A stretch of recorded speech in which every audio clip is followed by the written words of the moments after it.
All right, shalom, shalom, shalom. First and foremost, we like to give all praise, honor, and glory unto Yahweh, Ba'ashem, Yahushai, Ba'ashem Chakodash. Double honors to our apostles, a great millstone, and peace and citation to the hopeful members, the elect, the Bachar in the house of David that's been preordained, predestined to be delivered in these last times and to be the ruling, governing body of the nation of Yasha. Real quick, let me just see if this is recording. Because okay, it is. So yeah, we're here and we want to go into this video that Dabu 7 did. All right, make preparations now. Truckers protest en masse. U.S. cross-border trucking mandate begins in January 22nd. All right, so let's read. Let's play this video. This is Dabu 7. For some time, we've been telling everyone, make preparations, get ready. If you think the supply shortage is bad now, just wait till this trucking conundrum comes full head. And that's exactly what's happening here. You're looking at Aurora trucks, and I'm going to play some footage here so you guys can see what's going on here. This is up at the Canadian border. Protesting the vaccine mandate. They are lined up, blocking any traffic from going to and fro at the border. This is the truckers trying to make a stand. This is going to affect everybody, though. Woo. And for those that don't know, this cross-border vaccine mandate for truckers in and out of Canada is now in effect. The U.S. vaccine mandate takes effect on January 22nd. It's crunch time, ladies and gentlemen. We've warned for a long time to get your supplies up. I'm going to play another video clip here so you can see just how... It said that the U.S. Mandate for trucking begins in January 22nd. You know, hey, this is close, man. All right, expect things to get really chaotic, man. Without the trucking, that's like the bloodline for America. That's gonna disrupt the supply chain. You got any scriptures, brother? So I was thinking, give me 2nd Ezra, the 6th chapter, verse 22. God, it's gonna affect the supply chain. 15:22. All right, and we're gonna go back to this video and play it. But things is happening, man. And then the CDC warning about travel restrictions, just advising, but we already know what that's gonna lead to. So hey, this is all happening, man. All right, it's gonna be sedition among men. The prophecy of how they should desire to go into a city but won't be able. You know, the food off the shelves. All right, you see, this is all happening, and it's a work shortage. A lot of people are getting sick. You see, so this is all happening, man. All right, you got it. Yeah. Should I start at 15? What does that say? For the sword and the destruction. No. 2nd Ezra 6 verse 22. Oh, 6 like that. That's 15. The 2nd Ezra 6 verse 22. It says, and suddenly shall the sown places appear unsown, and the full storehouses shall suddenly be found empty. And that's talking about what? That's talking about the stores. You know, right. The sown places that shall be the sown places shall be found unsown. So these grocery stores, your farmer markets, they're gonna be. You're gonna go inside your store. You're gonna see the shelves just empty, and then you're gonna see shelves taken off. You know, you're gonna see like a whole thing taken off, man. You see that now. Like you can go in certain places and you can see whole shelves just empty. Yeah, man. Right. Yeah, you know. So this is gonna happen more and more, and guess what? That's gonna cause inflation and then hyperinflation. All right. You see. So this, and eventually it's gonna lead to an economic collapse. Was that it? Okay. Yeah, that was it. Let me get this scripture real quick. This is Ezekiel 4, verse 8. And behold, I will lay up bands upon thee, and thou shalt not turn thee from one side to another, till thou hast ended the days of thy siege. And that's what the military will do back then. They will besiege you. That means they'll have the army surround your city. You're going to be able to go in or go out. And ultimately that resulted in a famine, all right? Starving out a city, you see? And this is a worldwide besiegement happening right now, all systematically, you see? So it says, verse 9, take thou also unto thee wheat and barley, beans and lentils, and millet and fitches, and put them in one vessel. and make thee bread thereof according to the number of the days that thou shalt lie upon thy side. 390 days shalt thou eat thereof, and thy meat which thou shalt eat shall be by weight, 20 shekels a day. From time to time shalt thou eat it. Thou shalt drink also water by measure, the sixth part of an hin. From time to time shalt thou drink, and thou shalt eat it as barley cakes, and thou shalt bake it with dung that cometh out of man in their sight. All right, but all right, this is going into this can also apply today. How Dabu just said, what, prepare now. All right, because a famine is coming. You see, a famine is coming. All right. Now the Lord's gonna feed the brethren, but hey, for us, we have to apply wisdom this time, and it's basically instead of getting one water case, get two. Ultimately the Lord's gonna feed us, but a famine is gonna come. That's why you have these doomsday preppers prepping, taking in food and rations. But that's gonna be for the elect. Lord willing, that's us. For myself, it's like it, but I'm saying that's gonna be Lord willing for the for the men of the Lord, the elect. I hope I'm part of that. All right, but yeah, man. All right. And a worldwide besiegement is happening. You see? You got anything?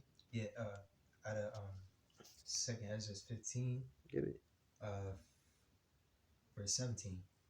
2nd Ezra 15 and 17. Oh, no. Well, no, that goes to something else. How a Okay. man should desire to go to a city. Yeah. But you can't give me real quick 19 actually. God. That's better. Verse 19.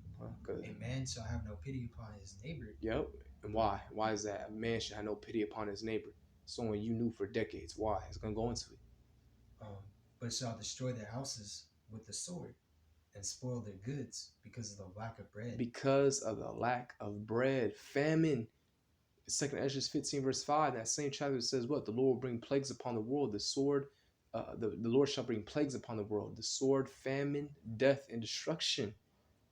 You see? You don't have to read it, but I've already paraphrased it. But you see, a man shall no pity upon his neighbor, and shall spoil their houses because of lack of bread and for great tribulation. And that's another word for distress. People are going to be out of each other's throats because it's going to be survival of the fittest. No food, no water, no electricity. People are going to resort to cannibalism, doing whatever they can to feed their families or themselves. And we see it in movies all the time. It's called predictive programming. All right, you see the movie The Purge, The Book of Eli. All right, what was in that? All that hell breaking loose, people killing each other, cannibalism. All right, forming militia groups. All right, villages and communities, all trying to survive. Let me just continue this right here. That was it though. We've warned for a long time to get your supplies up. I'm going to play another video clip here so you can see just how real this is. Border into Sumas, Washington for the very last time. It's my last visit to the United States. I used to take 2 loads of lumber south and typically 2 loads of steel north out of Seattle. And that contribution to the economy comes to an end today. That's it. I'm done. And I refuse to give in under any circumstances. I'll never comply. If we don't have bodily autonomy, if we don't have control over ourselves, if we don't own our own physical bodies, then we own nothing at all. This is the hill I'm going to die on. I will never back down. We never back down. We never back down. That is the motto, and this is the situation, ladies and gentlemen. So I hope you have a plan. I hope you're implementing that plan. One that thinks that they're jabbed, they're just going to have a normal life, you're crazy. This is going to affect all stores, all shelves, all the way around, one way or another. I hope you guys are prepared. Follow me on Twitter and Getter for live updates, and hit that subscribe button for more. This has been Dabu7, and remember, we are in this together. The power is in our numbers. Power's in the politics.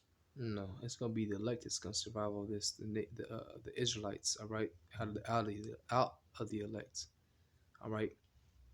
You see, the Lord is bringing all this, man. Okay, the Lord is bringing all this, man. And hey, it's about to come down to the wire, man. You have truckers themselves saying what's going on. All right, you heard that guy. This is his last time come to Seattle. It's about to get chaotic out here, man. The supply chain is gonna be disrupted. The truckers are the bloodline for America. you know. So yeah, man, expect this shit to go down. What's it today? The, January 19th. 19th. Man, let's go.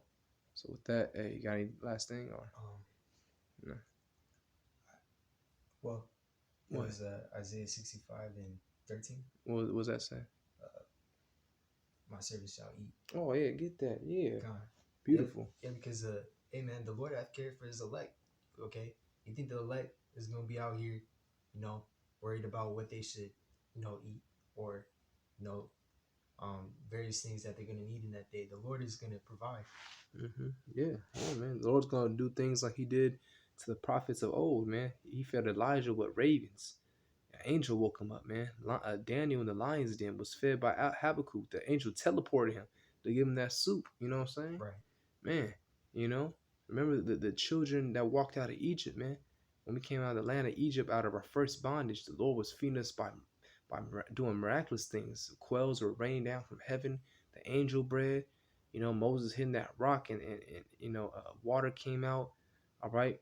You know what I'm saying? Like the Lord's gonna do miraculous things, man, for His elect. All right. So it's nothing to fear. But you got it.